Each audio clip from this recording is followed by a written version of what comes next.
Moltissimi di voi hanno fatto dei cartelloni scrivendo andrà tutto bene. Moltissimi lo scrivono su Facebook, nei messaggi. Ma io vorrei capire come andrà tutto bene. Come andrà tutto bene se continuiamo ogni giorno ad uscire per fare la spesa, quando la spesa si dovrebbe fare una volta ogni 10 giorni? Come andrà tutto bene se ogni giorno tantissime persone escono per andare a comprare le sigarette? Al posto di prendersi, dato che hanno il vizio del fumo, va bene, non entro in merito, ne prendono parecchie e se li mettono a casa, non invece escono per andare a prendere le sigarette ogni giorno.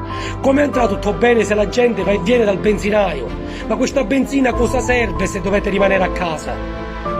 Come andrà tutto bene se tantissime persone chiedono di avere fatti i capelli a casa, il parrucchiere a domicilio? Ma sti capelli a cosa servono? Questi capelli fatti in questo momento a cosa servono? Me lo fate capire?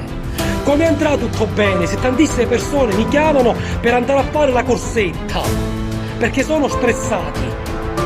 Ma ragazzi, io corro da 20 anni, tra alti e bassi corro da 20 anni, e a Delia quelli che corriamo siamo massimo una ventina. Ora tutti i podisti sono diventati a Delia, tutti che vogliono correre. Ma dove andate a correre? Se l'ultima volta che avete fatto un po' di corsa è stata quando avete fatto la corsa campestre a scuola elementare, ma dove andate a correre? Oggi di domenica, tantissime persone in campagna a arrostere carni, a fare il barbecue. Ma stiamo scherzando? Ma stiamo giocando con la pelle nostra e di tutta la cittadinanza. Facevano delle feste in un condominio, ci sono andato io solo oggi di domenica. E siamo sindaco, siamo tutti quelli del condominio, ma il contagio lì è! Stare a casa significa stare solo con la propria famiglia, non con i vicini di casa.